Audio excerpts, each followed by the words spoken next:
Bonjour à tous, c'est Tigran. On se retrouve aujourd'hui pour une nouvelle vidéo. On retrouve de nouveau notre ami Elki qui va nous parler de l'Argentine. Elki, comment ça va? Bah ça va, franchement, depuis la dernière fois, ça va super. Je suis ravi de faire cette petite vidéo avec toi, qu'on va pouvoir s'attaquer à un des grands de l'Amérique latine, l'Argentine. Donc, je suis ravi de faire cette vidéo avec toi. Tu m'as fait le plaisir d'accepter de prendre une deuxième équipe, donc merci à toi. Pour ceux qui nous regardent, n'hésitez pas à aller sur ma chaîne YouTube et sur mon Twitter. Un petit j'aime, un petit partage, ça fait toujours plaisir. N'hésitez pas aussi à aller voir Elki qui peut toujours vous aider et vous accompagner dans Sora. Et surtout, un petit commentaire sur ce que vous avez pensé de la vidéo, de l'Argentine et des joueurs proposés. Maintenant Elki, c'est à toi. Alors, on va commencer avec l'Argentine. Donc, il faut savoir que le poste le plus indécis, c'est pourtant un poste clé, le poste de gardien. On ne sait pas encore qui sera dans les cages à la Coupe du Monde. On a pas mal de choix. On a par exemple Emiliano Martinez qui était avant à Arsenal et qui est maintenant le gardien de d'Aston Villa. Il joue quelques matchs avec l'Argentine. On sait que pendant la Copa América, c'était lui le gardien titulaire. Donc, on peut imaginer que ça va être lui, mais il faut pas dire le dernier mot à Rouli. Il fait partie de l'équipe de Villarreal qui est en demi-finale de la Ligue des Champions. Donc Rouli, c'est quand même un client. Après, on a du Armani qui a fait quelques matchs, comme par exemple face au Venezuela. Mhm. Donc voilà, au poste de gardien, il y a quand même pas mal de concurrence. Pour l'instant, moi, je mets une petite pièce sur Emi Martinez, qui est quand même le prépondérant, mais faut pas oublier justement tous ces concurrents. Donc ça va pas être facile de savoir qui sera le gardien en Argentine. Que sur les anciens matchs, Martinez était le gardien, sauf que sur les deux derniers matchs, il a fait tourner avec Armani et Rulli. Donc on va continuer sur notre équipe argentine. Donc on va partir sur le poste d'arrière droit. Donc pour le poste d'arrière droit, on a Nahuel Molina qui pour moi est le partant. On peut le voir, son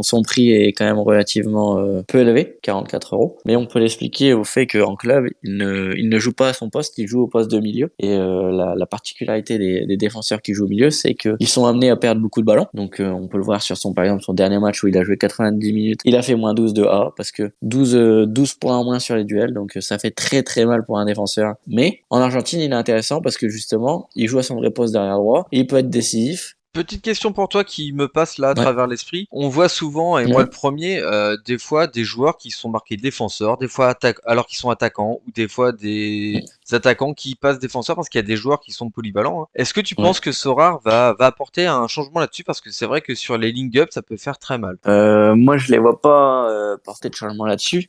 Justement, le fait que chaque année, une nouvelle apparition peut se faire de cartes. Donc, c'est comme ça qu'ils vont justement jauger si un milieu doit passer défenseur. Malheureusement, j'ai vu que certains pensaient que aligner un joueur qui joue milieu saison et qui est placé défenseur, bah, pour son scoring, ça serait mieux qu'il passe milieu. Hmm. Mais je les vois pas faire ça parce que justement, ça fait de la nouvelle rareté. Justement, les gens peut-être un peu de spéculation, style ah il repasse sur son vrai poste, du coup il va valoir plus cher. Donc je pense pas que l'intérêt de Sora est de permettre ça. Je suis en train de montrer Ouais. toutes les stats, hein, et j'avoue que Ok. en équipe internationale, il fait toute la différence. Mais par contre, il faut faire attention justement à ce Gabriel Montiel, qui est son concurrent numéro 1 un poste derrière droit. Gonzalo Montiel, parce que pas Gabriel, pardon. Hmm. Gonzalo Montiel qui joue à Séville, qui d'ailleurs ne joue pas beaucoup et qui coûte 10 euros. Et c'est lui le remplaçant numéro 1, donc pourquoi pas lui chipper la place. On sait que à la finale de la Copa América, c'est justement ce Montiel qui avait joué. Donc on va partir de l'autre côté, le côté gauche. Deux joueurs en concurrence. Le premier, Nicolas Tagliafico, qui devrait justement trouver plus de temps de jeu, même si c'est parce que c'était vraiment très compliqué à l'Ajax cette année. Toi qui suis un petit peu le championnat des Pays-Bas, t'as dû voir aussi justement Tagliafico beaucoup sur le banc. Et on peut imaginer que justement dans l'optique de cette Coupe du Monde, il va vouloir jouer et trouver soit un nouveau club, soit une promesse de l'Ajax de le faire jouer beaucoup plus parce qu'on sait qu'il y aura pas mal de changements à l'Ajax l'an prochain. Et partons justement sur son remplaçant qui peut être titulaire parce que Hmm. il a fait quelques gros matchs. Par exemple, il a joué face au Brésil, c'est Marcos Acuna. Justement, face au Brésil, il a fait un terrible score de 28. On avait un Molina qui faisait 82 et Acuna faisait un 28. Hmm. Mais Acuna, il a cette faculté de pouvoir être décisif. Donc, pour partir sur l'axe de défense, Je sais que beaucoup pensent que l'autre Lisandro Martinez de l'Ajax doit être le numéro 1, mais malheureusement pour les détenteurs de cette carte, c'est Nicolas Otamendi qui joue au poste de défenseur central, la valeur sûre. On sait que son scoring est toujours très régulier. Nicolas Otamendi nous fait rarement des matchs en dessous de 50. Et justement, pourquoi ne pas mettre Lisandro Martinez? Parce que justement, on peut le voir par exemple face au Chili, quand les deux sont alignés, ils se marchent sur les pieds. Que Lisandro Martinez ne peut jouer qu'à ce poste. Justement, on le voit quand il est aligné à Petzela en Colombie, Lisandro Martinez fait son scoring, comme il le fait à l'Ajax. Mais attention, il ne part pas titulaire. C'est Petzela qui tient la course en tête, mais pour moi, le vrai titulaire de ce poste, ça va être Cristiano Romero. Justement, on parlait il y a quelques jours de l'Angleterre avec justement Harry Kane de Tottenham. Et ben c'est son collègue de Tottenham, Cristiano Romero, 23 ans, qui fait des scorings assez fabuleux, qui est pour moi le titulaire indiscutable de l'Argentine. Pour moi, le duo défensif, si on devait faire les 4 défenseurs de l'Argentine, ça serait Molina, Romero, Otamendi et justement Tagliafico pour moi. Partant sur le milieu de terrain, donc c'est aussi compliqué de savoir qui sera au milieu de terrain en Argentine. On repère quand même un axe de 2 titulaires. On a Leandro Paredes, que vous connaissez bien, le Parisien. Donc c'est un joueur assez régulier. Avec l'Argentine, c'est des matchs en qualification à la Coupe du Monde. Un match à 99, donc c'est parce qu'il a été décisif, justement. Et on va voir que il va osciller entre les 40 et les 60.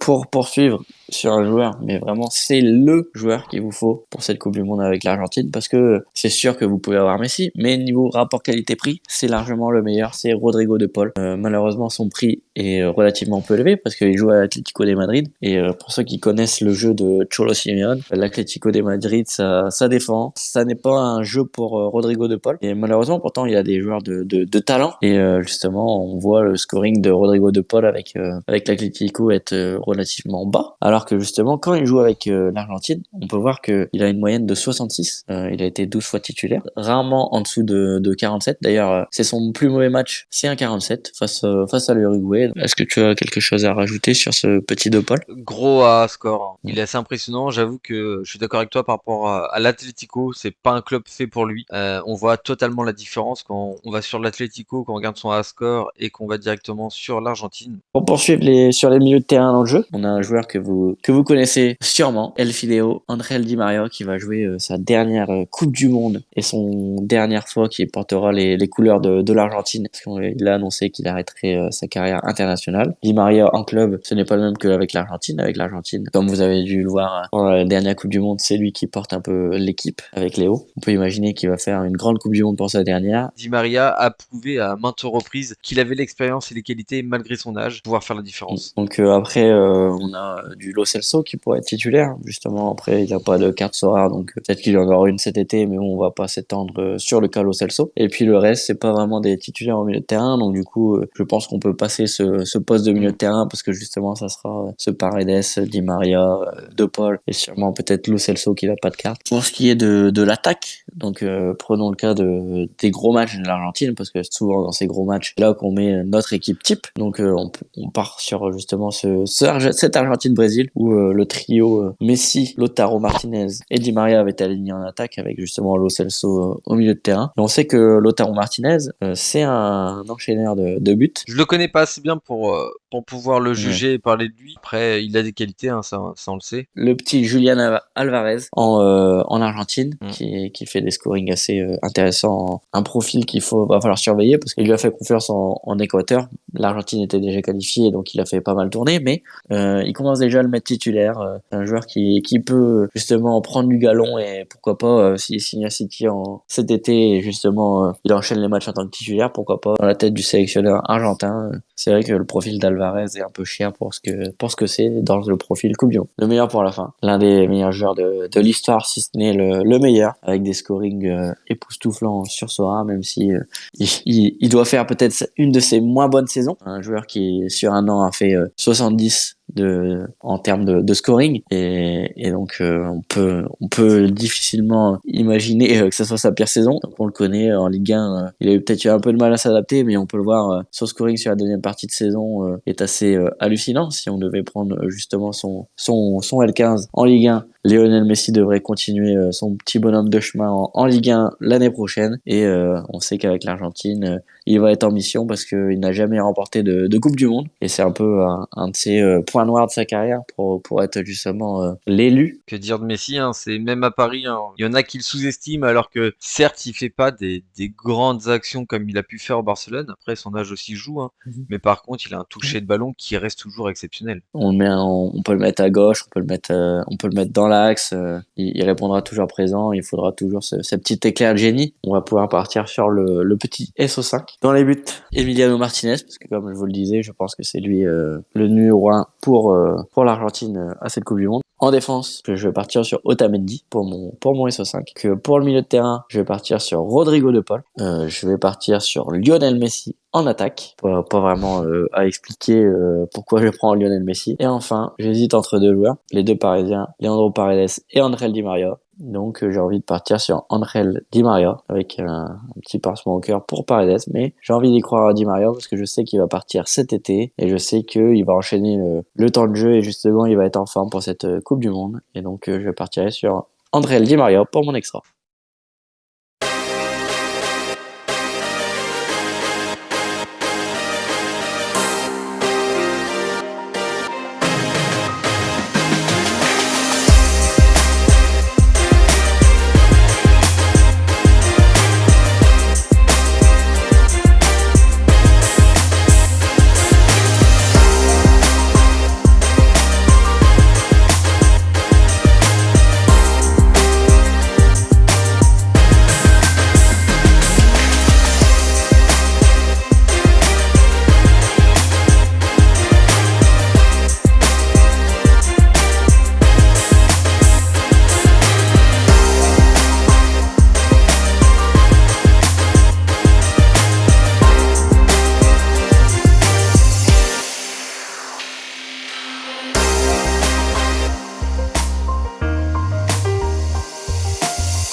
Quelle belle équipe. Je sais pas si toi tu partirais sur ce SO5 là, je sais pas ce que t'en penses avant que tu me poses d'autres questions. Non, Otamendi, je suis tout à fait d'accord. Di Maria, Messi, pareil. C'est Raoul de Paul qui fait une belle saison et qui a encore beaucoup de choses à montrer, je pense. Donc non, je suis tout à fait d'accord. Du coup, comme toujours, Argentine ou Brésil. Moi je suis plus la filière espagnole de par mon père, donc je vais partir sur l'Argentine. Messi ou Ronaldo.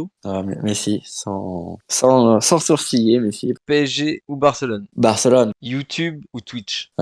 Plus Twitch. J'aime bien cette interaction avec le chat et je trouve ça un peu plus vivant, mais c'est vrai que le concept de YouTube est tout aussi bien parce que ça te permet de savoir où tu mets les pieds, avoir une ligne de conduite et souvent ta réflexion est plus menée sur YouTube. Donc ça dépend des moments, mais plus quand même Twitch pour le côté réaction en direct. Voilà, pour nous la vidéo sur l'Argentine est terminée. Je te remercie Elki encore une fois de. Merci à toi, c'était un plaisir de faire cette vidéo avec toi. Bon. Et donc super concept encore une fois, comme je le disais avec l'Angleterre, tu as pu réunir la communauté pour faire cet événement qui est la Coupe du Monde et cette fête du football. Donc merci à toi. Avec le petit côté scouting qu'on aime bien dans ce rare.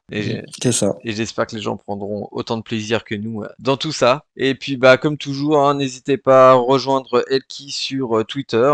Monsieur a commencé les vidéos Twitch en live, donc n'hésitez pas à aller interagir avec lui. Ça fait toujours plaisir. Et puis il y aura d'autres vidéos YouTube, donc n'hésitez pas à vous abonner. Elki sera sur tous les réseaux sociaux. Et après, n'hésitez pas à nous dire en commentaire commentaire ce que vous avez pensé de cette vidéo. Un petit j'aime, un petit pouce, ça fait toujours plaisir. Je te remercie encore une fois, Elki. Et de toute façon, les gens nous retrouveront, je pense, sur des vidéos ou en live sur Twitch. On fera des lives, etc. avec toi. Ça sera toujours un grand plaisir. Merci beaucoup encore une fois pour l'invitation et n'hésitez pas à mettre dans les commentaires si vous êtes d'accord avec mon analyse sur l'Argentine. Voilà, cette vidéo prend fin. On vous remercie tous. Merci, Elki. Tchou! Merci à toi. Au revoir.